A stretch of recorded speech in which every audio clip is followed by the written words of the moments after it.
안녕하세요. 저는 퐁박사고요. 안녕하십니까. 저는 미스터 정의입니다. 반갑습니다. 예, 반갑습니다. 오래간만에 찾아뵙네요. 예. 네, 제가 이제 해외 출장이 좀 있어서 예, 아이고. 오래간만에 뵙습니다. 예, 그 사이에 여러 가지 국제정세가 왔다 갔다 했죠. 예, 그렇습니다. 그 국제정세 기간에 대해서 한번 브리핑을 하는 시간을 가져보도록 하겠습니다.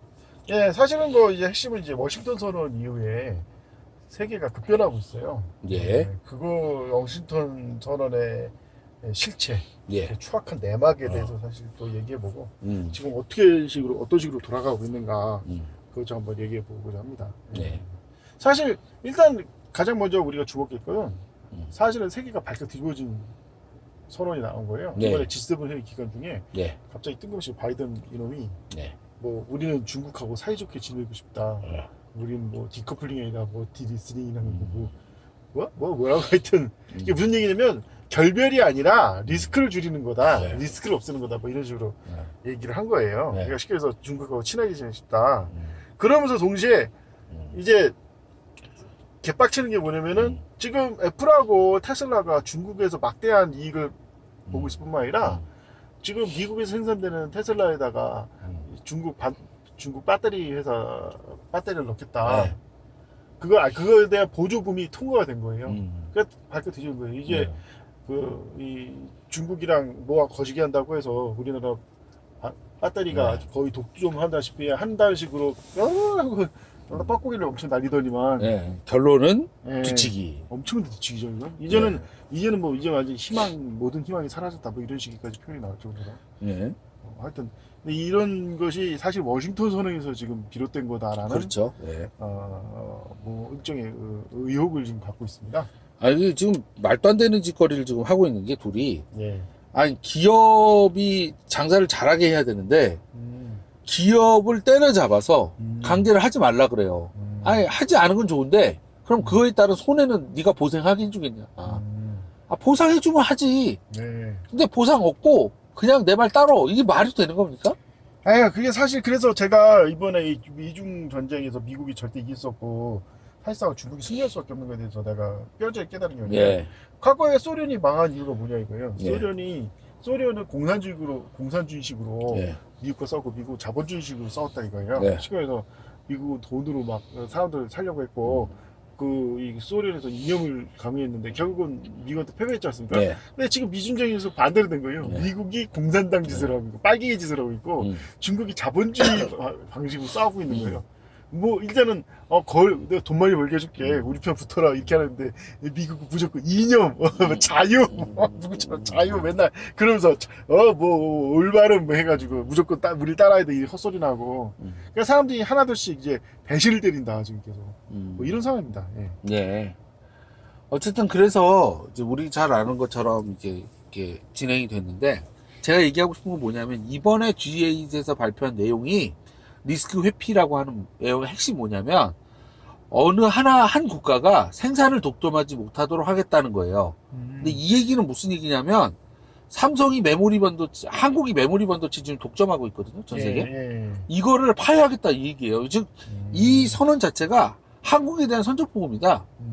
근데 이걸 갖다가 이제 모르고 미국에 있으니 한국에 좋은 거 이러고 있는 겁니다. 정신이 없는 거죠. 그러니까 지금 9월 말 때 예. 이제 이 망주의 첫 번째가 친일파가 난립을 했잖아요. 네. 친일파가 누가 친일파들 친일파 뭐 선진적이고 뭘 알고 있는 게 많아서 그렇다고 착각하듯이 뭐 친미파면은 해벌레 가지고 만세 부르는 놈들이 있어요. 친미파들이. 네. 예, 친미파도 좋고 미국도 좋고 이런 이제 무분별한 이제 유행 따라가기 하는 이런 의식이 좀 문제가 심각한데 사실은 이제 근데 아까 그 푸모사님 얘기하기는 G8이요? G7. G7이요? 예. 이게 지금 자꾸 우리나라가 핵심이 G8 만들어준다는 그 새 치업바닥에 놀아나가지고. 그쵸. 근데 이게 답답한 게 그 역사를 모르는 바보들이 이런 데 현혹된다. 애초에 IMF 왜 터졌습니까? 여러 가지 원인이 있지만 핵심은 뭐냐면 그때 OECD에 가입하면서 IMF 터진 거예요. 그쵸. 사람들이 몰라서 그런데 IMF가 일어나도 얼마든지 우리나라는 그동안 누가 그러더라고.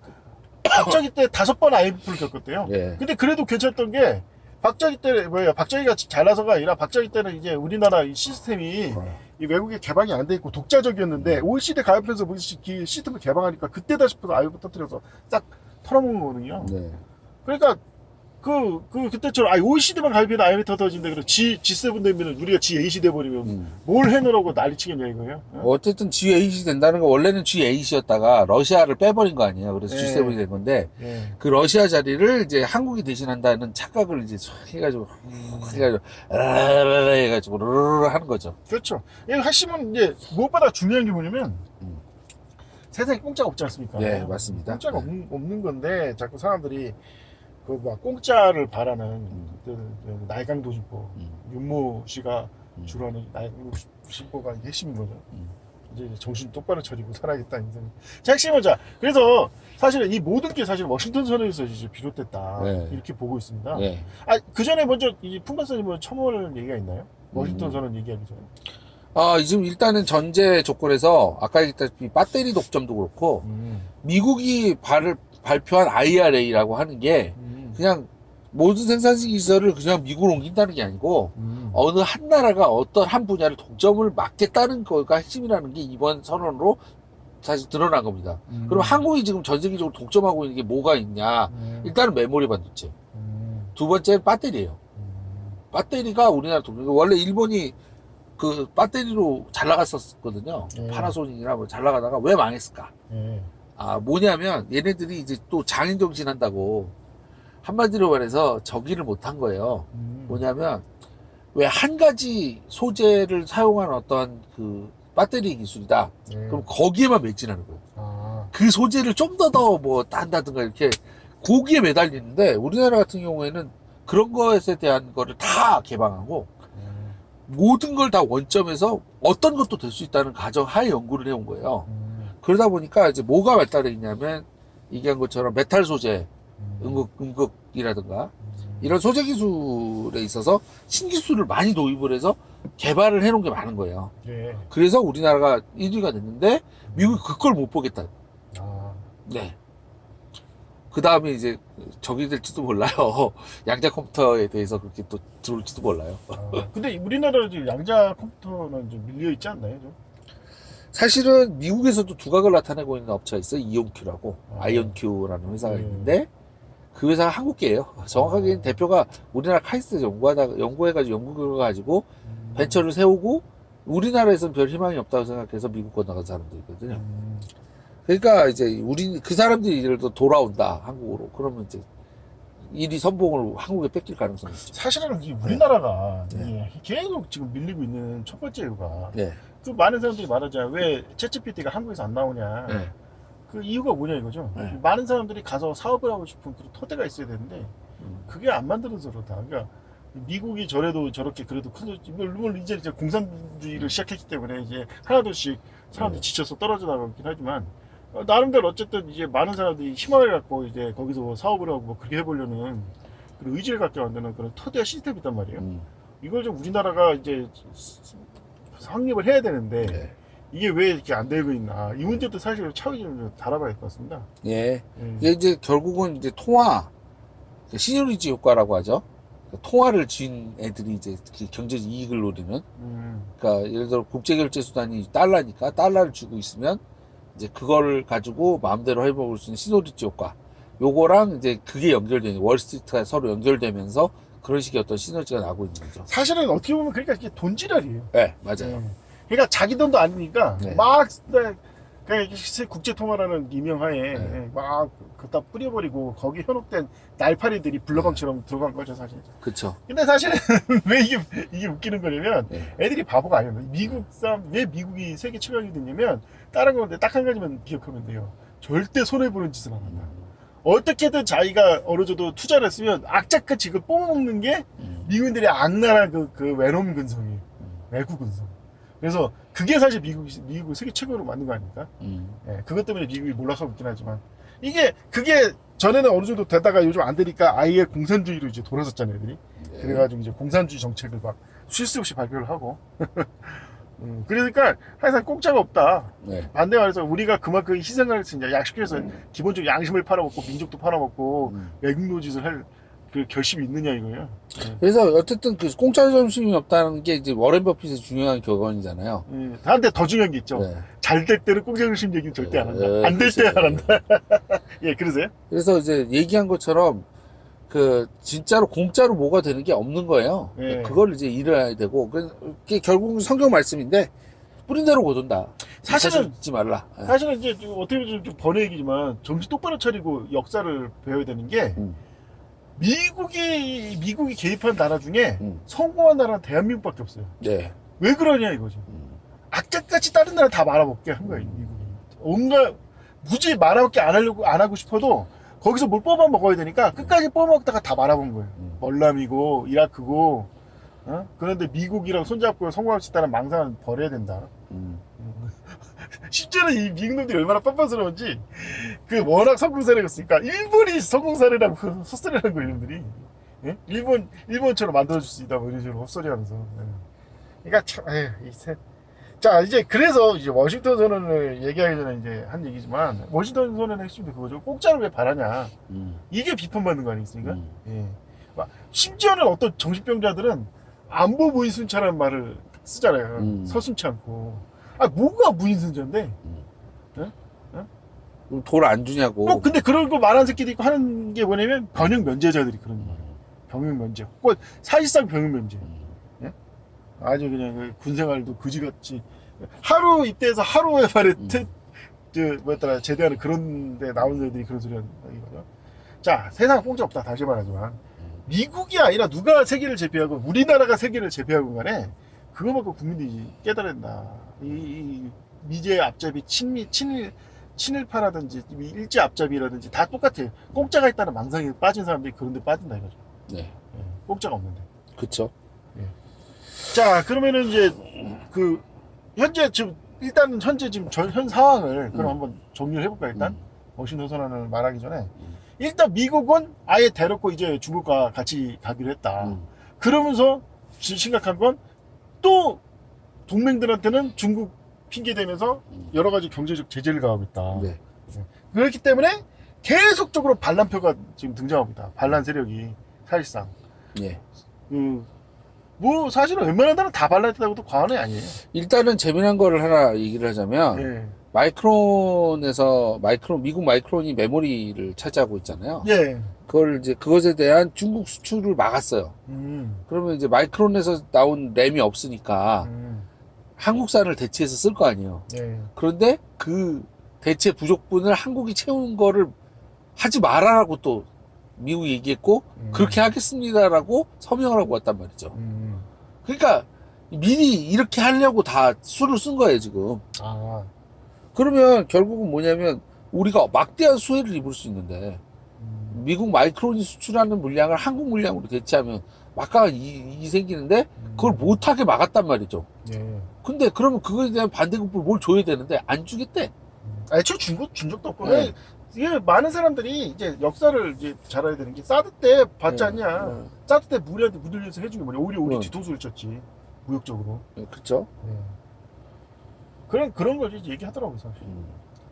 자, 그래서 이제 여러 가지 면에서 이제 하지만 사실 제일 핵심이 뭐겠냐 이거예요, 사실.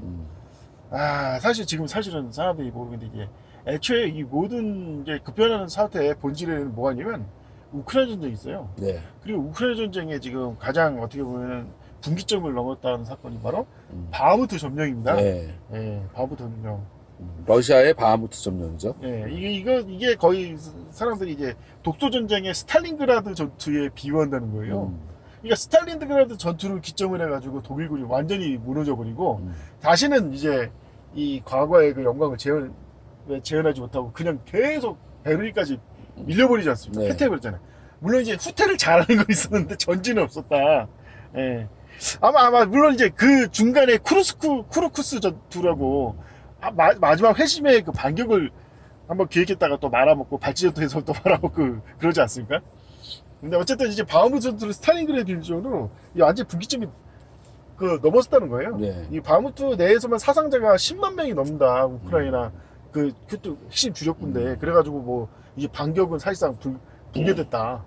뭐 무슨 엄청난 전투 차량이니 뭐니 뭐 대준다고 하는데 다가 헛소리고 워낙 미국이 급하니까 이 바흐무트 패전을 숨기려고 여러 가지 추잡스러운 짓을 하는데 첫 번째 뭐냐면 F-16 공유라는 거예요. F-16 공유한다 이건 말도 안 되는 헛소리다. 왜냐면 훈련도 훈련이고 앞으로 1년이나 2년 동안 2년 최소 1년 이내는 공급이 불가능한데 1년 이내 뭐 전쟁 완전히 더 러시아 쪽으로 이제 승리가 넘어갈 거고 그리고 그 다음에 무슨 뭐 러시아 자유 러시아군이 이상한 테러 조직 만들어가지고 울진삼척 수준의 그 무장공비라고 걔네들을 가지고 이제 그 왜다 러시아 이제 국경 도시를 공격했는데 벌써 다 전멸했다는 거야. 며칠도 안 지나 일주일도 안 돼서 다 전멸했다는 거죠 애들이. 이런데 이제 이 우리 뉴스 방송에서는 뭐 FC 뜨니까 뭐 다 뭐 끝났다 러시아가 끝났다는 둥 뭐 이제 그랬다는 둥 막 얘기가 나오는데 뭐 지금 무슨 어쨌든 바흐무트 점령이 왜 중요하냐면 우크라이나 전쟁이 패배라는 거는 미국에 있어서 이제 심각한 정치적 타격을 갖는다. 네. 자, 그래서 바흐무트를 다시 한번 말하지만 이것이 네. 이제 우크라이나 전쟁의 그 심각한 분수령이 됐고 네. 미국 입장에서는 결국 내놓은 게 이제 한반도 해법이라는 겁니다. 이 분단을 시키는데 핵심은 종전이라 추전을 해버려가지고 이건 서로 양측이 이긴 것도 아니고 진 것도 아닌 식으로 해서 마무리 짓는다. 마치 한국에서 했던 것처럼. 예, 그러면은 이 미국대로 러시아에서 체면 살릴 수 있잖아 이런 식으로 해서 밀어붙이고 있다. 근데 이제 이 당장이나 문제는 젤렌스키는 이걸 반대한다는 거예요. 왜냐면 젤렌스키가 그걸 원하지 않는 게 아니라 젤렌스키가 이거 만약에 들어주면은 아조프 연대한테 살해당할 수 있다. 완전 생 나치 새끼들한테 보복당할 수 있으니까.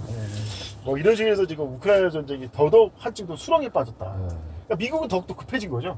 그렇죠. 근데 사실은 진짜 핵심은 본질적으로 가장 지금 미국이 가장 사실은 되게 답답한 게 뭐냐면 이제 그거잖아요. 디폴트. 과연 미국이 현재 디폴트 될 것인가? 네, 그렇죠. 그러니까 이제 이렇게 지금 미국의 운명을 주제 걸만한 사건이 수도 없이 많다 보니까 이거는 내일 한 첩을 알아봤으면 이제 안개 속에 빠져 있는 거예요, 미국 정부이. 바이든은 얘기한 것처럼 공화당이 말로는 저래도 결국은 디폴트를 안 만들 테니까 당연히 우리 요구를 들어줄 거라고 버티고 있고요. 공화당 입장에서는 말도 안 되는 소리 하고 있네 그러고 있고요. 근데 사실은 네. 많은 사람들이 착각하는 게 네. 이 디폴트는 없을 것이다. 왜냐면 과거에도 디폴트 일어날 뻔하다가 뭐 해결했지 않냐라고 생각하는데 여기서 이 사람들이 가장 착각하는 게 그거 아닐까. 내가 보니까 디폴트 위협성 왜 심각하냐면 사람들이 왜 많은 사람들이 디폴트 가능성을 점치냐. 그때는 트럼프가 없었잖아요. 그렇죠. 지금은 트럼프가 있잖아요. 네. 더군다나 이제 트럼프가 이제 계속 공개적으로 공식적으로 말한 건 바이든 당선은 사기다. 이거는 대통령을 도둑질한 거다. 그러니까 사실은 그 주장대로라면 현재 이 바이든 정부는 사기꾼 집단이에요. 괴뢰 정부죠. 예. 그러니까 쉽게 해서 이 뭐라고 하지 협상의 가치가 없는, 예? 아예 존재 자체가 부정되는 애들인데 만약에 이 핵심은 그겁니다.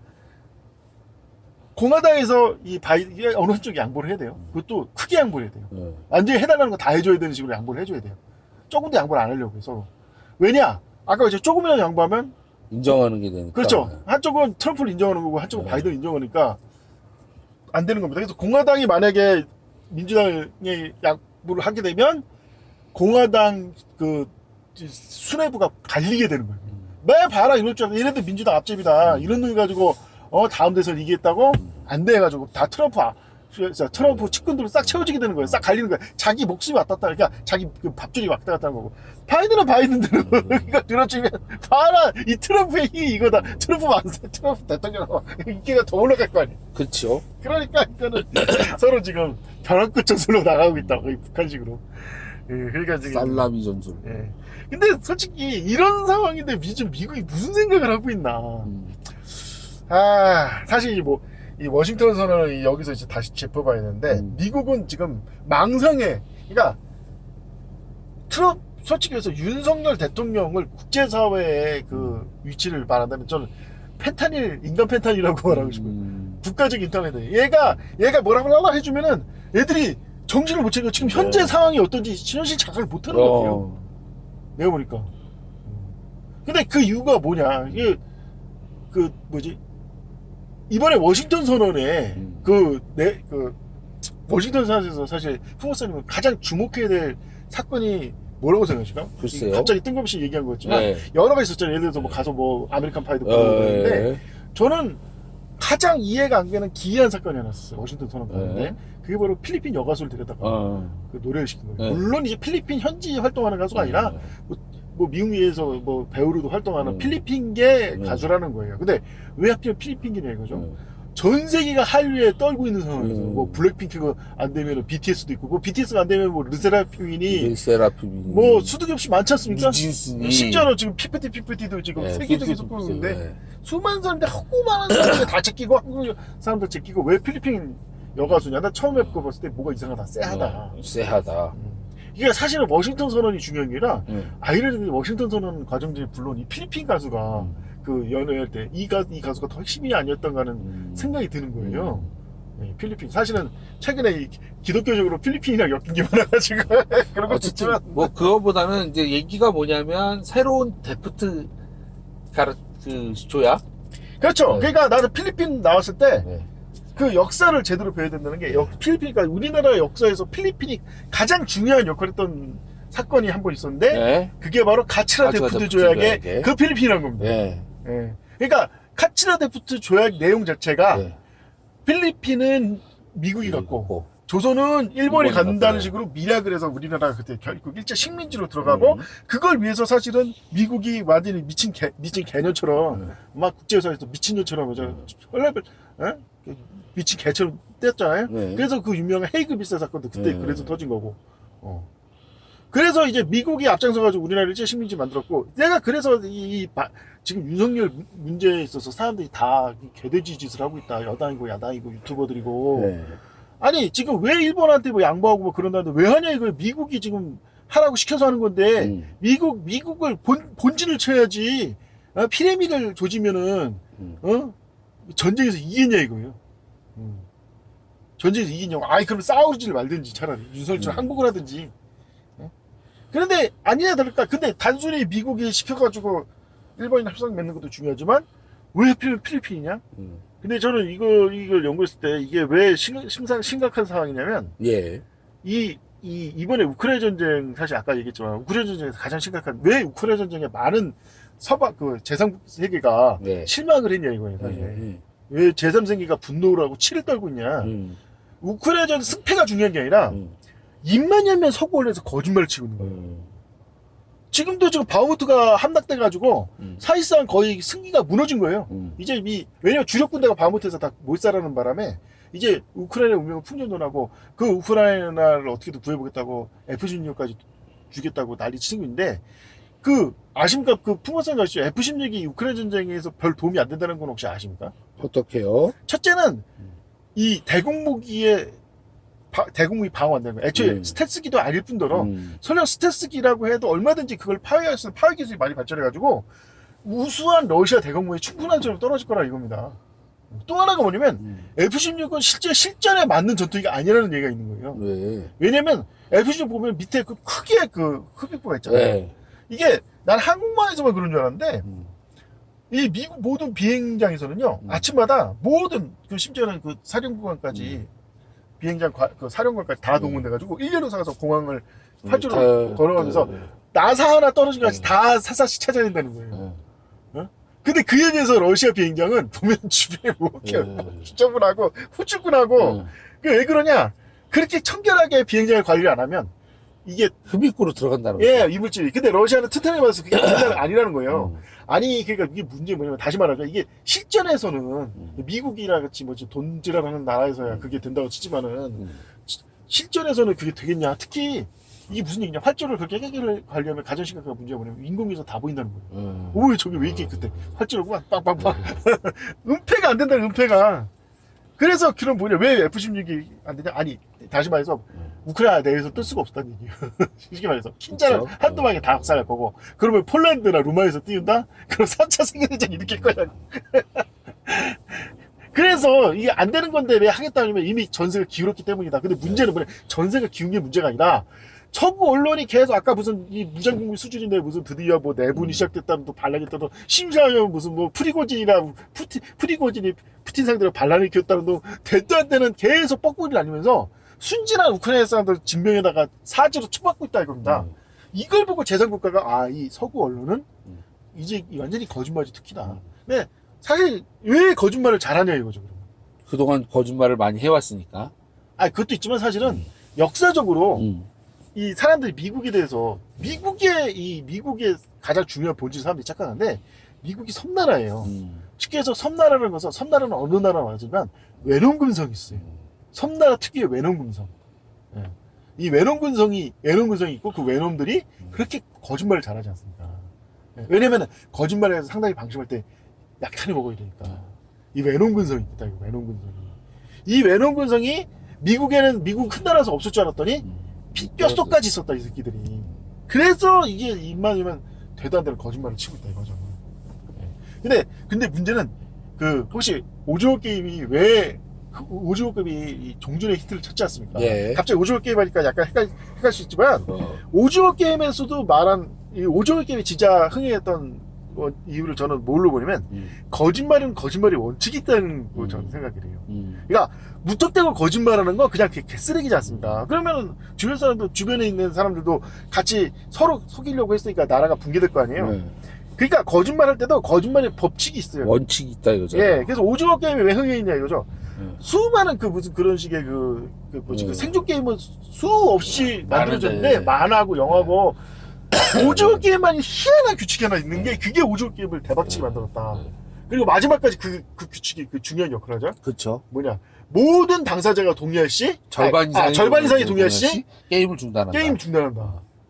와, 이게 사실은 이게 정말 대단 천재적인 아이디어였고 이것이 진짜 오징어 게임이 가장 리얼티한 생존 게임의 어떤 그걸 만든 거 아니겠습니까? 결국은 모든 사람들이 다 납득을 할 만한 그런 서바이벌 게임을 만들었다. 그렇죠. 그러니까 아니 왜 저를 삽질을 해? 저번만 이거 모아가지고 반대하면 안 죽을 수 있잖아. 다들. 그렇죠. 예. 근데 왜 저래? 그러니까 쟤네들이 돈 욕심이 나서 저러는구나. 그러니까 결국은 죽어도 뭐 쌀만하네. 뭐 그런 것도 있고 사실은 이제 주최 측이 특히 이제 아까 말한 언제든지 발동할 수 있는 그거를 일부러 숨기는 거예요. 일부러 그러니까 사실 정신 못 차리게 하는 거예요. 사실은 내가 보면서 내내 놀란 게 아까 예를 들어 줄다리기 할 때 줄다리기 하면 딱 줄다리기 하려고 팀이 나눈 순간 승리가 뻔히 보이잖아요. 어떤 애들은 장정만 10명, 어떤 애들은 노획자 합쳐서 10명. 이때 갑자기 누가 한 명이 딱 일어나서 여러분 잠깐만 여러분 보시죠 이거 완전히 이게 이러면 우리가 다 죽게 되는데 이거 지금부터 바로 투표해가지고 다 때려칩시다 이렇게 했으면 되는데 사람들이 막 정신이 없는 거예요. 그걸 못하는 거예요. 자, 이런 식으로 거짓말하는 방식이 있다. 근데 내가 이 얘기를 왜 하니 그런 것처럼 이 거짓말에는 이 얘들이 그냥 거짓말하는 게 아니라는 거죠. 반드시 거짓말할 때 거짓말하는 원칙이 있어요. 이걸 지키기 때문에 애들이 그 나름대로 같이 서로 신뢰가 가능한 거예요. 내부적으로. 안 그러면 그때 너 그런 것처럼 무조건 개사기 치려는 거 아니야? 이렇게 될 수 있을까 이거죠. 예를 들어서 이제 그래서 내가 이 필리핀 가수를 보는 순간 딱 영화 한 편이 생각나는 거예요. 뭐냐면은 바로 혹시 트루먼 쇼라고 들어본 적 있습니다. 트루먼 쇼. 네, 트루먼 쇼. 짐 캐리 주연의 트루먼 쇼인데 한 명을 아기 때부터 이제 몰카 찍어가지고 완전히 사기치는데 이 결혼도 위장 결혼을 시켜요. 그 이 사람을 사랑한 게 아니라 뜨고 싶어서 배우하고 싶어서 그 한 명을 섭외해가지고 결혼을 시켰는데 트루먼이 언제 이게 다 계산인 걸 깨닫게 되냐면 결혼 사진을 결혼 사진보다 이 여자가 이제 손가락으로 X를 긋잖아. 이게 저쪽도 거짓말할 때 하는 짓거리예요. 근데 왜 했냐? 그거 안 했으면 안 듣겠는데 왜 했냐 이거지. 아까 말한 대로 첫째는 내부 배신이 생길 수도 있고 또 하나 더 중요한 게 아무리 쓰레기라도 이런 식으로 거짓말 하다 보면 이제 정체성 자체가 붕괴되는 거예요. 그럴 때 자기 스스로 변명할 수 있는 뭔가가 반드시 있어야 되는 겁니다. 근데 이번에 사실은 왜 필리핀 가수가 중요하냐? 아무래도 미국에서 이 카츠라 대포 조약을 새로 하는데 이걸 그대로 아무 어떤 이런 없이 제스처 없이 해버리면은 진짜 개쓰레기가 되니까 일부러 필리핀 가수를 대면서 이 바보 윤석열아 이 바보 한국민들아 우린 이미 카츠라 대포 조약에서 한반도 분할하려고 다 했는데 니들이 알려주는데도 못 알아쳐먹은 거야 바보들아 이렇게 하려고 필리핀 가수를 불러온 거다 이런 생각이 든 거예요. 그런데 이게 단순히 이게 이 필리핀 가수만 이게 아니라 주변에 그런 조직이 몇 개 더 있었습니다. 첫째 그 다음이 이제 뭡니까 윤석열이가 부른 노래가 뭐야 아메리칸 파이잖아요.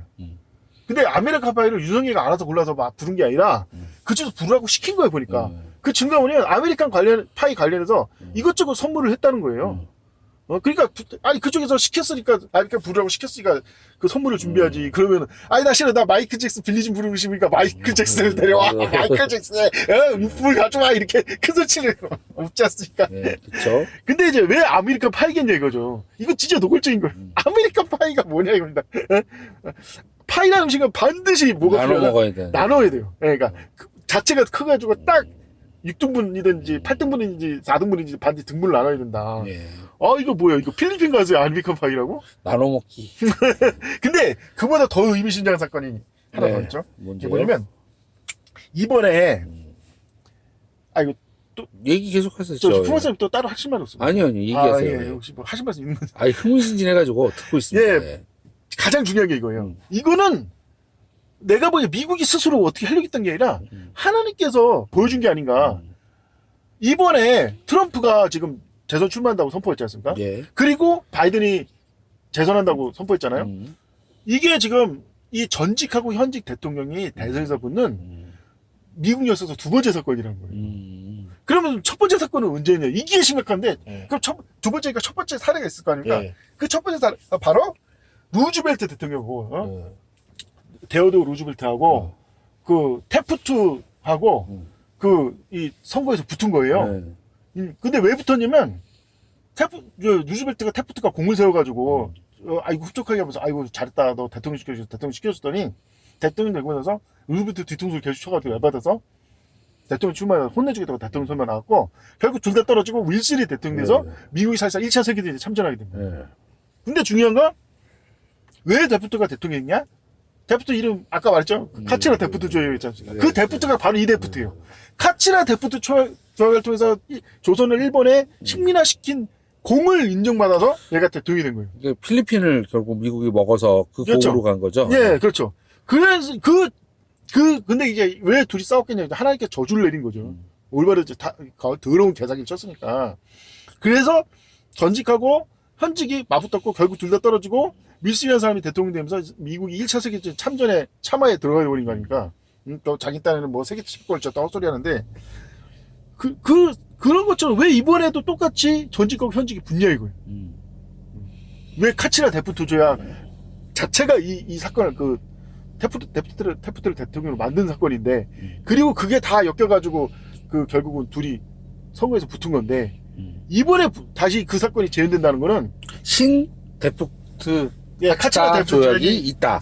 이루어진 거다. 그러면 그 내용은 무엇일까요? 추측을 해보면. 사실은 알고 보면은 일단은 미국은 바보가 아니에요. 무슨 얘기냐? 과거에 해봤는데 문제가 있다 싶으면 그걸 개선해야지. 그걸 있는 그대로 밀고 나가면은 파멸하는 거니까. 동호반복은 안 되죠. 예. 예를 들어서 트럼프도 왜 바보같이 무너졌냐면 무엇보다 과거 소련처럼 중국을 봉쇄해보려고 했어요. 그때 소련처럼 인적교류, 경제교류 싹 다 끊어버리는 식으로 한번 봉쇄해보려고 했는데 해보니까 미국이 벌써부터 아이고 사실이야. 미국이 비명을 지르기 시작하면 인플레이션이 막 올라버리고 안 되는 거예요. 그래서 디커플링 이제 포기하고 디시어링 한다고 나가지 않습니까? 그러니까 우리나라 관련해서도 지금 핵심은 뭐냐? 예? 과거처럼 일본한테 완전히 점령하는 거는 어려워요. 예. 그런데 또 꼭 그게 또 더 무서운 게 뭐냐면 그게 꼭 필요하진 않아요. 왜냐면 지금은 정보화 사회지 않습니까? 예. 예, 모든 이 금융만 잡아도, 금융 데이터만 잡아도, 뭐 그 나라를 완전히 속속히 알고 완전히 통제할 수 있는 거예요. 결국은 이번에 그 카치라 데프트 조약의 핵심은 우리나라 경제를 완전히 분할해서 갖겠다 이거다. 어느 나라가 분할하게 되는 거죠? 사실은 일단은 가장 기본적으로 미국하고 일본은 다 기본적으로 포함되는 거고 당연히 포함되겠지만 아무래도 미국, 일본 그리고 중국이 포함된다.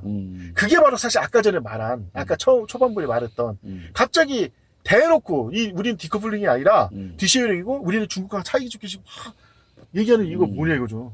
반도체를 나눠 먹기로 한 거 아니냐. 이게 중국이 우리나라를 먹는 건지 미국이 우리나라 먹는 건지 하여튼 아무래도 대만 반도체나 이제 한국 반도체 혹은 한국 반도체 자체를 나눠 먹기로 한 거일 수도 있고 어쨌든 삼성 반도체를 포함해서 모든 우리나라 바이오 뭐 이거 배터리 이걸 다 나눠 먹기로 한 게 아니냐. 이게 재미난 거 하나를 얘기를 할게요. 예. 뭐냐면 하이닉스 있죠, 하이닉스. 예. 하이닉스 하이닉스가 분기 엄청난 적자를 냈어요. 그러니까 이게 이제 하이닉스를 중국에 넘기기 위한 작전이 아닐까. 삼성은 워낙 여러 가지를 하고 있어가지고 넘기기가 쉽지가 않은데 하이닉스는 메모리 원툴이거든요. 그러다 보니까 얘기한 것처럼 메모리 원툴이다 보니까 메모리에서 하이닉스가 적자를 보기 시작하면 예. 못 견딘다 이거죠. 아, 그러면 원래는 그걸 어떻게 할 수 있느냐? 네. 마이크론이 중국 수출을 안 하면 그걸 하이닉스가 수주하면 되잖아요. 아, 예. 근데 이번에 그걸 못하게 막았잖아요. 그렇죠. 예. 그러면 하이닉스도 죽어라 이 얘기를 하는 거고 있는 거죠. 그러면 그 다 죽은 하이닉스를 누가 인수하겠냐? 미국이 인수한다. 아니, 중국이 인수할 수 있다. 아, 맞아. 중국이 인수했다. 그러니까 삼성은 어떻게 건드리기 힘들고 글로벌 기업이고 왜냐하면 삼성 같은 경우에는 요즘에 탈중국을 많이 해가지고 예. 그 중국이 먹기가 힘들어요. 왜냐하면 많은 부분은 인도로 넘어갔거든요. 아, 그러면 그 인도 공장을 중국 애들이 가서 먹으려고 그러면 인도가 가만히 있나. 인도랑 중국 국경을 서로 마주하고 있는 적대국이거든요. 그렇죠, 그렇죠. 그렇기 때문에 삼성은 힘든데 하이닉스는 딱 크기도 괜찮고 딱 괜찮은 거예요. 아, 그러면은 이제 하이닉스를 해가지고 이런 식으로 해서. 하이닉스를 중국에 넘기게 되면 소위 말해 천하 삼분지기가 이루어지는 거죠. 그러니까 메모리 반도체에 있어서 미국도 어느 정도 포션을 갖는데 그게 한 15% 되는 마이크론이에요. 근데 그걸 갖다가 이제 얘기한 거죠. 그 이외 나머지 그러면 15% 빼면은 85%를 그 하이닉스하고 삼성이 나눠 먹고 있거든요. 예. 근데 그 하이닉스를 띄워다 중국을 준다. 그러면 천하 삼분지기가 되는 거죠, 드디어. 하여튼 저도 많은 부분에서 그런 부분에서 확실히 최근에 우리나라 반도체가 안 팔리는 첫 번째 이유가 의도로 중국, 미국이 반도체 그 사용 물량을 줄이고 있어요. 예. 악착같이 이것도. 그 회사 자기네들이 사업 재산을 깎아먹는 한서도 줄이고 있다. 미치지 않고서야.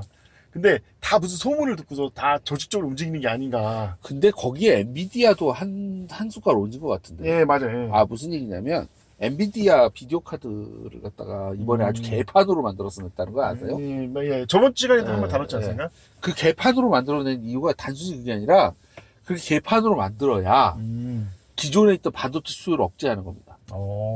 왜냐하면 다 아다시피 새로 성능 좋은 비디오 카드가 나오면 컴퓨터를 다 바꿔요, 대부분. 그럼 메모리라든지 이걸 새로 다 수요를 하게 되는 겁니다. 근데 PC 수요가 그런 면에서 완전히 개판이 되면서 예를 들어 PC 수요에서 주로 많은 재미를 보고 있는 하이닉스 같은 경우에 이제 그걸 못한다 이거죠.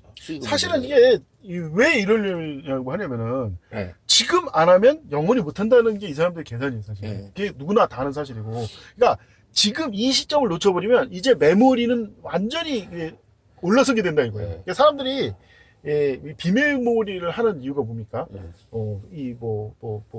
하여튼 자율주행이니 뭐니 하는데 사실은 이 양자 컴퓨터가 도래됐을 때 비메모리 사용은 사실상 와해될 가능성이 높다 이거예요. 예. 왜냐? 왜 힘들게 비메모리 비싼 걸 갖다 들어? 통신만 제대로 가고 비메모리 관련 부분 다 양자가 처리해가지고 통신만 보내주면 되거든요.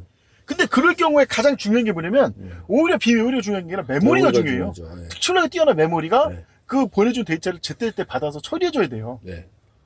그거는 이미 이 과거 이 메모리나 비메모리 관련해서 했을 때 저도 생각했던 게 지금같이 다 개개인 독자적으로 움직이는 컴퓨터 시대야 그게 그렇지만 양자 컴퓨터 시대는 다 통합해서 거대한 진짜 성만한 거대한 컴퓨터가 알아서 통합해서 처리해 줄 텐데 그런 경우에는 메모리가 훨씬 중요해지지 비메모리는 사실상 없어지나 거의 무명무실해질 가능성도 배제할 수 없다. 비슷한 얘기가 지금 AI 쪽에서 나오고 있어요. 그러니까 무슨 얘기냐면 AI라고 하는 게 단순 곱셈 덧셈만 빨리 하면 되거든요. 그러면 곱셈 덧셈을 왜 CPU를 거치냐 이거예요. 그 정도는 그냥 메모리 내에서 곱셈 덧셈 할 수 있잖아요. 그래서 프로세싱 메모리 해가지고 PIM이라는 메모리를 삼성이 주도적으로 지금 개발하고 있어요. 그러면 빈메모리가 소용이 없는 거예요? 네, 그러니까 AI 쪽에서는. 뭔지 알겠네. AI 학습을 시킬 때는 엄청난 양의 병렬로 돼 있는 메모리에다가 그 곱셈하고 덧셈만 하면 돼요. 쉽게 말해서 그게 바로 그래서 나비 그래픽 카드 중심의 그런 시스템이 그런 의미군요. 네, 그렇죠. 근데 그 그래픽 GPU에다 왜 기능을 몰아주냐 이거예요. 그냥 메모리에 그냥 분산해서 넣어버리면 훨씬 더 성능이 좋아지는데 전기도 적게 먹고 그게 PIM이에요. 프로세싱 메모리라고 삼성이 지금 그걸 갖다가 엄청나게 밀고 있어요. AI가 대부분 다 그쪽으로 넘어갈 가능성이 커요. 아. 그러면 메모리가 중요하죠. 사실 생각을 해보면 지금 오늘날 우리가 알고 있는 그 챗GPT 같은 경우에도 제 챗GPT가 알다시피 50억 개의 파라미터를 갖잖아요. 네. 그 파라미터 값이 다 어디 들어가냐고요. 램에 들어갑니다. 그렇죠. 메모리가 중요해요. 음. 이 핵심 바로 이 프로세싱 메모리 AI 쪽에서 AI 핵심 뭐냐면 단순 반복 연산에 메모리가 많아야 되는 거예요. 핵심이.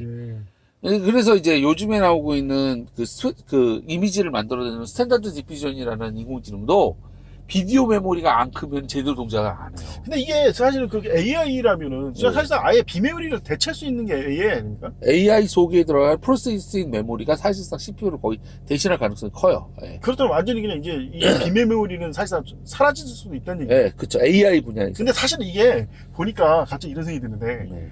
옛날에 인류 역사에서 그런 일이 한 번 있었어요. 어떤 거요? 그게 바로 민주주의입니다. 아.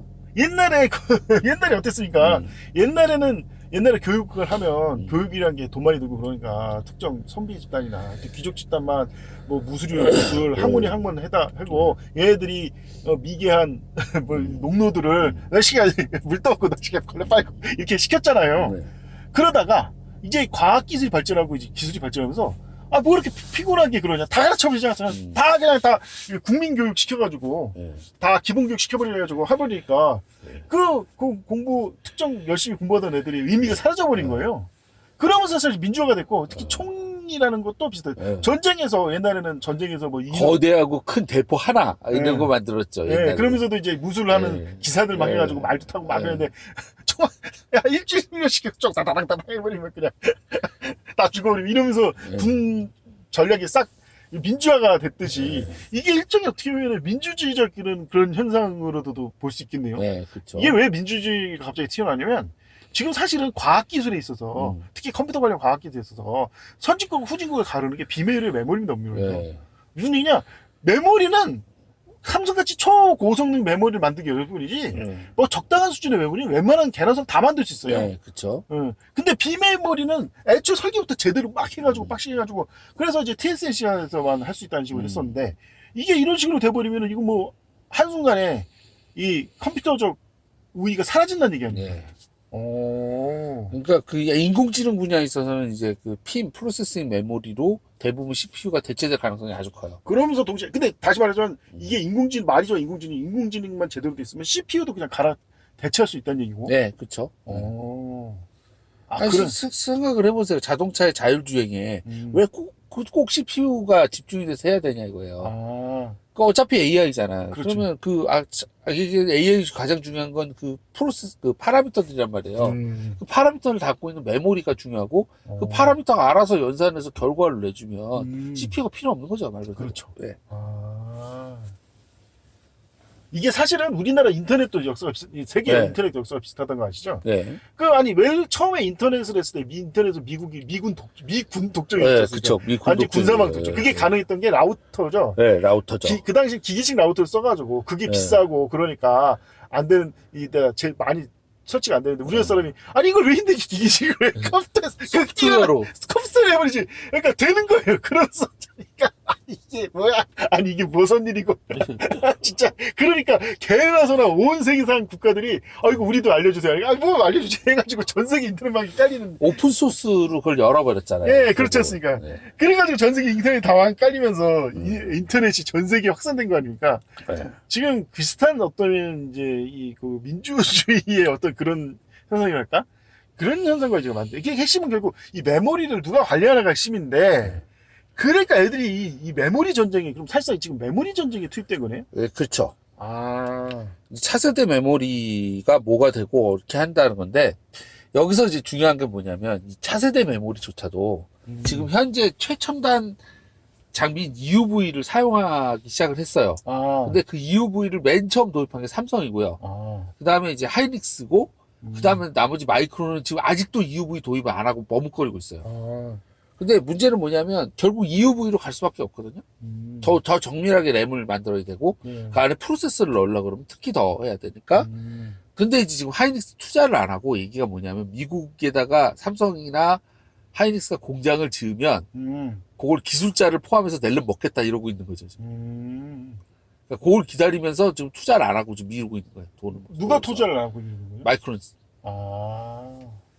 하여튼 이게 재미난 게 그래서 사실은 이게 이 카츠라 데프트 조약의 이면과도 좀 밀접하게 연관돼 있다는 생각이 듭니다. 네. 이게 뭐냐면은 이 많은 사람들이 당시 역사에 대해서 무지한 일부러 숨기고 있는, 뭐 사실 굳이 숨기는 것도 아닌데도 일부러 이제 언급을 안 해서 사람들이 착각하는 게 뭐였냐면 이 카츠라 데프트 조약이 이 미국을 초강대국으로 만든 가장 중요한 사건이에요. 왜 그러면 왜 뜬금없이 카츠라 데프트 조약이 왜 그렇게 중요한 사건이냐? 당시 세계가 어떻게 움직이는지 알아야 돼요. 당시 세계는 중국 중심으로 움직였습니다. 아시죠? 이 아편전쟁 이전 물론이와 이전 이후에서도 어쨌든 중국의 경제력은 누구도 따라쓰지 못했고, 당시 가장 잘 파는 상품이 중국 상품이었단 말이에요. 특히 이제 애초에 아편전쟁 자체가 중국이 파는 차값을 못 대가지고 얘네들이 아편을 팔기 시작해서 벌어진 전쟁이듯이 전 세계 상업을 당시에 중국이 장악하고 있다고요. 근데 재미난 건 뭐냐면 중국이 작업하고 있던 그 상업도 대부분 중국이 생산한 게 아니라 중국이 중개무역했다는 걸 나중에 많은 사람이 깨달은 거예요. 예를 들어 보면 왜 유럽 사회 귀족 부인들 보면 부채 하나씩 들고 이렇게 나오잖아요. 그게 100% 다 조선제였다는 거 아세요? 우리나라 그 합죽선이랑 하죽선이었어요. 그러니까 그걸 중국 사람이 중국 제품을 오해하는 이유가 뭐냐면 수입해다 팔고 있던 중개상이 중국이었거든. 일본도 거기 많이 하지 않았나요? 예? 일본도 많이 하지 않았나요? 일본도 그 부채 많이 수입해다 팔지 않았나요? 예. 서양권에 많이 팔았는데 대부분 생산이 한국 기술자, 한국인 데려간 기술자로 지금 그렇죠. 사실 도자기도 그렇고. 어쨌든 중요한 거는 왜 애초에 카츠라 데프트 조약을 왜 맺었냐니까 일본이나 미국이 이걸 이해를 해야 돼. 왜 두 나라가 왜 카츠라 데프트 조약 그냥 단순히 땅 욕심 내서 그렇게 한 게 아니라 애초에 당시 이 중국이라는 나라가 이제 무역 중심이라 중국이라는 나라는 사업 능력이 떨어지잖아요. 공업 능력은 발달했는데, 그러니까 뭐 사업 자체가 떨어진다 보면 국제 무역을 안 하잖아요. 국제 무역을 당시 주도주했던 나라가 영국이었어요. 특히 중국의 왜냐면 세계 해상권을 장악하고 있었고. 그러다 보니까 이 해상, 중국과 중국에서 영국으로 가는 이 해상 무역로를 지키는 게 모든 영국의 최일 목표였다, 이걸. 바로 그게 그레이트 게임의 진실이에요. 왜 러시아의 남하를 왜 미친년처럼 그렇게 막았나, 영국이. 사실 알고 보면 영국의 바다로 진출하는 게 문제가 아니라 영국이라 나라는 중국 바로 옆에 있는 나라다 보니까 어디로 진출해도 반드시 영국과 중국 간의 해상 무역을 중간에 가로막는 지점에 남아가게 되는 거예요. 이 러시아가. 러시아가. 그러니까 무조건 진출만 하면은 이 무역이 방해되는 거예요. 무역의 이 세계를 지배하는 무역권을 통제를 잃어버리는 거예요. 이게 왜 진짜 재밌는 게 뭐냐면 애초에 실크로드라는 말이 들어본 적 있죠. 이게 과거 고대 시대의 무역의 중심이 실크로드 아닙니까? 그렇죠. 아니 도대체 뭔 놈의 비단을 그렇게 수입하길래 실크로드란 말이 생길 정도였냐. 그것도 근데 나중에 알고 보니까 우리가 로마 시대 영화에 보면 입고 다니는 그게 전부 비단이었다는 거예요. 알고 보니까 그게 다 비단이었다는 그 수만 명 수십만 명 입고 다니는 게 싹 다 비단이었다는 거예요. 물론 아닐 수도 있는데 아니면 어떻게 되냐면 그 사람들 담요를 두는 거 아니에요. 그 무거운 특히 여름에 그러니까 비단을 진짜 어마어마하게 수입했겠다. 그러니까 그때 시대부터 막 중국에다가 막 뭔가 돈과 그런 걸 보내가지고 그 비단 수입이 무역 중심되지. 그게 수천 년 동안 전혀 안 변한 거예요, 사실상. 그래가지고 이제 그 유명한 비단 장수 왕서방이 그래서 나온 거 아닙니까? 그렇죠. 무조건 비단 장수인 이유가 뭐냐면 비단으로 무역을 다 하고 비단 몇 필 가지고 그걸 이제 우리나라 돈은 달러가 비단이 있고 달러가 되는 거죠. 그렇죠. 그런데 개인적으로는 생각이 그 잠업 기술을 만들고 보급을 했던 게 한국이 아니었을까? 원조국이. 뭐 그럴 수 있죠. 근데 어쨌든 중요한 거는 제가 말하신 거는 그 그레이트 게임을 그렇게 뼈 빠지게 해놓고 있는데 결국은 그 뭐가 뭐 한다고 갑자기 어떤 놈이 딱 나타나서 날로 먹어버린 거예요. 그게 바로 일본하고 미국인 겁니다. 바로 일본이 조선을 먹고 미국이 필리핀을 먹어보니까 그 잘 나가던 무역로가 바로 막혀버린 거예요. 물론 얘들이 미치지 않고 있어요. 영국 그러면 전쟁이니까 적당히 서로 합의를 했지만 만약에 이게 일본이나 미국 하나만 상대했으면 반드시 전쟁을 했을 겁니다. 영국은. 하지만 두 나라가 동시에 보니까 두 나라를 동시에 전쟁한다는 건 아무리 연구를 해도 안 되거든요. 두 개의 섬나라에서 아무리 세계 최고의 섬나라라고 하지만 두 개의 섬나라 상대로 해군 전쟁을 한다? 자살행위니까 안 되겠다. 그러면 오히려 또 프랑스나 따로 독일 놈들이 쳐놓을 수 있으니까 적당히 합의를 봤는데 이때부터 영국 기세를 꺾여버리고 미국이 세계 패권을 이제부터 쥐기 시작한 거예요. 점진적으로 영국을 먹기 시작한 겁니다. 그때. 그쵸. 영국의 그 지역 패권 능력. 이래서 이게 아까 말했지만 무엇보다 중요한 게 당시까지도 미국이라는 나라는 해양 국가가 아니었어요. 기껏해야 몇 군데 좀 하와이 같은 몇 군데 거점이 있었지 필리핀 같이 큰 거점이 없었고 엄청난 규모의 대규모 해군을 건설할 명분이 없었다 이거예요. 근데 이 필리핀을 먹으면서 필리핀을 지켜야 된다는 명분하에 대규모 해군을 건설하고 그게 오늘날의 미 해군의 효시가 됐고 미국 패권의 근본이 됐다 이겁니다. 아직도 괌이 남아있잖아요. 예. 그러니까 필리핀 같은 경우에도 뭐 민주한다고 그래서 많이 돌려주긴 했어도 예. 아직 괌이 건재하고 있는 이유도 사실 필리핀이 있었기 때문에 괌이 있었던 거거든요. 그렇죠. 예. 그러니까 이게 이런 식으로 내가 근데 왜 지금 이런 얘기를 하고 있냐면 세계 알고 보면 이 카츠라 데프트지 단순히 조선의 뭐 조선 먹기 그런 단순 땅 먹기가 아니라 애초에 일본도 이걸 알았어요 사실은. 그 사람들이 지금 뭐 허언으로 착각하고 있는 게 뭐냐면 당시 히데요시가 임진왜란을 일으켰을 때 목표가 최종 목표가 어디였는지 혹시 알고 계십니까? 중국 아니었나요? 아니었어요. 네, 인도까지 침공한 거예요. 인도까지 침공했죠. 그래서 많은 사람들이 미친놈이 지금 인도까지 침공했는데 영국이 애초에 세계 패권을 세계 경제를 쥐게 된 게 인도와 중국을 먹어서 그런 거예요. 물론 이제 중국을 점령을 못했지만 중국의 무역권, 인도의 통치권을 먹어서 사실은 세계를 제패한 거예요. 인도의 원료, 중국의 공업품 합쳐지니까 엄청난 힘을 발휘한다. 세계를 완전히 지배했는데 일본은 이미 그걸 이 임진왜란 때 그 원리를 알고 있었던 거예요. 그래서 중국 원래 침략의 목표가 뭐라고 했지? 길을 열어달라. 그걸 뭐라고 한 4절 정도 했는데 그게 애초에 아까 말한 대로 이미 이 명나라 때부터 그 무역은 다 형성돼 있었고 나중에 인도까지 하면 인도에 뭐가 있습니까? 후추가 있잖아요. 진짜 세계를 정복하는 거예요, 진짜. 그러면 이 두 나라만 정복하면 어느 나라도 중국하고 일본만 지배하면 사실 세계 정복하는 거랑 다를 바가 없는 거예요. 그래서 인도까지 쳐들어가려고 했던 겁니다, 얘들이. 일본 놈들이. 근데 이제 오늘날 이제 21세기 들어가면서 한국이 이제 문화 한류로 인도와 중국을 전무형을 해버리는 바람에 이 난리가 사실 난 거죠. 그렇죠. 사실은 근데 이제 아까 말했던 아까 메모리 반도체가 사실은 미래의 사실은 핵심 중에 핵심인데 사실은 숨기고 있지 않습니까? 그렇죠. 그리고 좀 과거에도 중국 상업이 중국 공업 제품이 세계 경제를 지배하고 세계 무역의 중심인데 이걸 숨기고서 이놈들이 공작을 펼치니까 우리나라 독립운동가 때도 뭐가 뭔지 모르는 거예요, 바보같이. 왜 중국하고 우리가 싸우면 되고 중국을 섬기는 게 왜 중요한 건지. 그렇다고 중국을 섬기라고 해서 사대하라는 그런 게 아니라 중국이 왜 얼마나 중요하고 가치 있는 땅인 걸 모르는 거야, 멍청하게.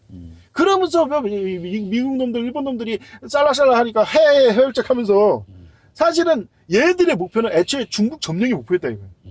중국을 점령해서 세계 정치를 지배하겠다.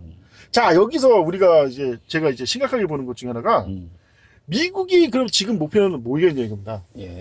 미국의 지금 목표는 역시 중국을 정복하는 거예요. 완전 정복하는 거예요. 다만 그게 현실성 안 되니까 다른 수를 쓰는 거지. 항상 중국을 완전 병탄하겠다. 일본이 중국 완전 병탄해서 자기 소유로 만들겠다는 야망은 사실 지금 안 받겠다 이겁니다. 제 시각에. 그걸 해서 지금 계속 협착질하고 있고 그 가장 큰 증거가 바로 북한이에요. 왜 북한을 수십 년 동안 저렇게 억압하고 통제해가지고 못 사는 나라를 만들었을까? 이게 사실은 누가 봐도 이거는 비이성적이야. 아니 중국하고 이렇게 6.25 사변 타령하는데 6.25 사변의 실질적인 주적은 중국이었지 않습니까? 근데 중국하고는 저렇게 화해를 하고 중국을 경제적으로 만들어줄 수 있으면서 왜 북한을 저렇게 통제하냐 이거예요. 경제 발전 이렇게 하면은 중국이 민주화 대가로 착각했어라고 헛소리하는데 그럼 북한한테 왜 그게 적용이 안 되냐 이거예요. 그쵸. 단순히 한국 눈치 보려고? 그것도 웃긴 게 한국 얼마든지 한국 맨날 심시하게 주엄을 설득했다는 애들이 지금 같은 짓걸 한 애들이 다 필요 없이 중국을 병탈할 때 가장 필요한 게 바로 지상군인데 지상군은 누구를 되겠냐 이겁니다. 이 북한을 마지막 중국을 점령할 수 있는 어떤 키드카드로 남겼었다라고 볼 수가 없는 거예요. 사실. 결국 이제 많이 이제 장황하게 얘기했지만 결국 과거에 이 세계 패권, 세계 전략은 지금도 계속 실크로드 이래로 변한 적이 없다. 이게 제일 지금 중요한 게. 예. 결국은 중국과 인도를 누가 먹냐 이거예요. 두 나라를 어떻게 먹냐가 핵심이에요. 특히 먹는 못해도 상권을 어떻게 장악하느냐. 지금 그것이 현재 이 신카트라 데프트 조약으로 다시 발동된 거다. 이런 식에서 이 중국을 이제 살살 꼬드겨가지고 현혹한 다음에 결국 얘네들이 목표가 신태평양 전쟁을 일으키다. 마치 과거 카츠라 데프트 조약을 일본과 맺고 결국 일본을 뒤통수 쳐가지고 태평양 전쟁을 통해서 이 일본을 먹은 것처럼 이게 사실은 저는 이 일본 태평양 전쟁도 미국의 조작이라고 생각합니다. 그 대표적인 선례가 뭐냐면 바로 영국이 인도에서 벌였던 세포이 전쟁이 그 요시라고 생각해요. 이 영웅놈들은 머리가 좋아가지고 굉장히 중요한 일을 하는데 하면은 굉장히 개쓰레기 욕먹을 만한 일을 할 때 마치 실수인 것처럼 사기친다 아주 능통해요. 그래가지고 이놈들이 그 돼지 기름과 소기름으로 만든 당시 총은 화약이 일정하게 들어야 되는데 그러려면 어떻게 하니까 아예 종이에 포장해가지고 화약을 미리미리 했다가 쏠 때마다 이걸 뜯어가지고 근데 손이 모자라잖아요. 총도 들고 이거 화약 되니까 입으로 뜯겠는데 거기다가 일부러 속이라고 돼지를 발라버린 거예요. 그러니까 힌두교랑 이슬람교가 저절이 친다 그래서 반란일으키는 거. 특히 세포이라는 이 영국 앞제비들이 반란일으킨 게 세포이 반란이거든요. 근데 이걸 왜 일으켰냐? 애초에 얘네들을 주축이 됐을 때는 절대 인도가 직접 점령을 못하고 동인도 회사가 지배하고 있었어요. 동인도 회사가 고용한 용병들이에요. 근데 얘네들이 오히려 있으니까 직접 통치하면 얘네들이 반란을 일으켰다. 그러면 만약에 직접 통치하다가 반란을 일으키면 얘네들이 어떻게 되면 바로 독립으로 이어지죠. 독립운동이 선봉이 돼버리잖아요. 그러면 뒤에 수억의 인도 국민이 지지하는 그 독립군이 돼버리잖아요. 그럼 어떻게 하냐? 세포이 반란을 그래서 일부러 약시켜가지고 먼저 얘네부터 조져버린 거예요. 그 얘네들이 이 무슨 인도 독립도 아니고 석이로 돼지기로 된 일이 발려니까 민심의 그 지지를 못 받고 쟤네를 없애는데 잽싸게 영국군이 직접 들어가가지고 완전 직접 정령으로 들어가 버리지 않습니까? 그런 것처럼 이 일본도 애초에 일본을 통해서 하려고 했던 것도 중립侵略이고 그걸 위해서는 일본을 완전 속국으로 만들어야 되니까 일본 태평양 전쟁을 일으킨 거다. 중국 한참 침략할 때 가만히 있다가 나중에 가서 거의 다 점령하기 직전에 너희들 왜 중국 침략했어? 석 끊어버릴까 이렇게 해가지고 일어난 전쟁이니까 아주 교묘하게 일본을 그렇게 먹어버린 거죠. 그런 것처럼 중국도 그런 식으로 일본 케이스로 지금 나가고 있는 게 아니냐. 신카트라 데프트 조약을 이용해서 그것이 이제 현재 메모리다. 그러니까 얘기 들어보면서 내가 지금 중요하게 생긴 게 이 메모리가 앞으로 완전히 이게 비메모리 완전히 대체하고 메모리 중심의 그 시스템이 될 건데 이렇게 되면 진짜 한국이 세계를 지배하는 거예요. 지금 메모리 통제력이 80몇 %를 지배하고 있으니까 그 전에 한국을 손봐가지고 세배 지배권을 우리가 뺏어야겠다. 그러니까 가장 이제 많이 얘기하고 있는 게 이제 자동차 전기 자동차 완전 자율주행이잖아요. 이걸 제대로 구현하려면 프로세싱 메모리랑 배터리라고 봐요. 근데 그 두 가지를 확실히 핵심으로 쥐고 있는 게 한국이고 문제는 뭐냐면 원래 그 중에 하나라도 빠지면 자동차를 만드는데 핵심인 모든 사람을 한국이 다 가지고 있어가지고. 맞아 그렇죠. 이게 뭐냐면 자동차를 만들려면 일단 철강이 돼야 돼. 철골을 만들어야 돼. 철강 돼요. 그 다음에 이제 이런 그 석유화학 제품으로 다 도배를 하잖아요. 근데 석유화학 제품도 우리나라가 최고고. 그 다음에 자율주행을 하려면 당연히 이제 CPU, AI에 되는 그 프로세서랑 이런 게 있어야 되는데, 이런 거 장악한 건 삼성이고, 얘기한 것처럼, 그 다음에 배터리잖아요. 배터리는 또 이제 LG랑. 사실 거기서 한 가지 보존한 게 바로 CPU인데, CPU고 이제 근데, 그거는 TSMC인데, 조만간에 그게 완전 삼성으로 넘어갈 수 있는 지금 분기점이라는 얘기 아닙니까? 그게 AI 쪽에서는 프로세싱 메모리랑 얘기한 것처럼 AI 전용 CPU. 그래가지고 이제 퓨리오사 같은 회사도 있고. 근데 거기가 이제 사실은 말이 퓨리오사지 원래는 삼성 있던 연구원들이 나가서 만든 거예요. 사실 여기서 내가 이게 지금이 구한말이랑 비슷하냐면 사람들이 이 멍청한 친구와 매국노들이 모르는 거잖아요. 사실은 여기서 아까 카츠라 데프트 조약 얘기하면서 중국 무역이 있을 때 원래부터 중국 무역을 완전히 독점하고 장악할 수 있는 나라가 하나 있었다는 것이죠. 그게 바로 조선입니다. 근데 조선이 중국을 침공하거나 일본이나 외놈들이나 이 몽고조선 중국을 침공하지 않고 중국을 섬기잖아요. 그러니까 이 일본이나 이 서구 입장에서 답답한 거예요. 만약에 조선이 막 군사력을 키우고 중국을 억압해서 상업 장악했으면 세기를 아마 미국 대신에 조선이 세기를 지배했을 거예요. 중국 무역이 이렇게 중요한 거면은 만약에 그렇게 했으면 조선이 완전 일본, 미국, 러시아를 합친 것보다 더 강한 대국이 될 수 있었다. 근데 이제 그거의 핵심적인 게 사실 이거예요. 이 얘기도 잠깐 하고 싶어서. 맞습니다. 뭐냐면 아편 전쟁이 일어났잖아요. 예. 그러니까 중국에 엄청난 아편 인구들이 있었다고요. 아, 예. 그래가지고 얘네들 치료하려면 반드시 뭐가 필요하냐면 한국 인삼이 필요했어. 아. 그래서 그 유명한 임사국이 그래서 등장하는데 예, 맞습니다. 예. 그 시점에서 사실은 우리가 이런 인삼이나 아까 홍삼이라든지 이걸 무기화했더라면 중국 점령도 가능했어요. 아. 그런데 그렇게 할 수 있었던 상황에서 이게 음. 카츠카 데프츠 조약이 맺어진 겁니다. 음. 그러니까 결국은 이제 그것 때문에 이제 조선이 일본으로 넘어가게 되고 이제 그러면서 이제 얘기한 것처럼 그런 식으로 시나리오가 틀어지게 된 거죠, 사실. 예, 그런 것도 있군요. 예. 근데 사실 이제 이 핵심은 이게 지금 우리나라가 세계를 지배하는 게 두려워서 예. 지금 결국은 중국, 일본, 미국이 힘을 합친 거다. 그렇죠. 일단 러시아는 아닌 것 같아요. 네. 왜냐면 보면은 이 워싱턴 쪽이래 네. 이 입방적을 떠는 세 나라가 네. 세 나라가 바로 중국, 일본, 네. 미국이고 러시아는 가만히 있다. 그러니까 입방적 떠는 거 보니까 지들이 발전해가지고 헛소리하는 것 같다. 지금 그래서 참 재밌게 돌아가고 있습니다. 과연 우리나라는 이 위기를 어떻게 도출할까? 사실 방법은 그때 구한말과 지금 똑같아요. 이 어려움을 국난 이기는 방법은 아주 간단합니다. 하나님을 믿는 거예요. 네. 그 조선이 망한 것도 기독교를 박해하면서 조선이 멸망했거든요. 예, 만국의 파멸의 길을 걸었는데 뭐 그 관련 있으면은 또 나중에 뭐 왜 조선이 왜 기독교를 배척해서 망했는가 그거 좀 한번 얘기해 보시는데 지금도 우리나라도 이 기독교만 제대로 믿으면은 이겨낼 수 있어요. 물론 이제 여러 가지 이제 가능성은 높죠. 지금 이 기독교 인구가 1000만이 넘고 다만 이 많은 대중들이 기독교에 대한 선동에 넘어가가지고 반기독교를 막 하는 이제 어리석은 작태가 좀 보이긴 한데 하나님께서 기회를 주신 거죠. 이대로 반기독교에서 노예가 되든지 아니면 하나님을 믿고 올바른 세계를 이끌 선도적인 나라가 되든지. 갑자기 이제 아주 엉뚱한 얘기 하나만 하고 이제 마칠까 합니다. 예, 프로세싱 메모리로 시스템을 구성했다고 할 때 예, 그걸 가장 효율적으로 코딩하는 방법은 뭘까요? 모르겠습니다. 기존에 있는 코딩 방식은 순차 코딩이라 그래서 순차적으로 동작하거든요. 봤어요. 예. 근데 양자 코딩은 음, 한 번의 메모리에 그 프로세스 그 계산을 구현한 다음에 한 번에 돌려요. 즉 프로세싱 메모리로 들어간 시스템에다가 양자 컴퓨터 시뮬레이터를 올리고 양자 코딩을 하는 게 가장 효과적이에요.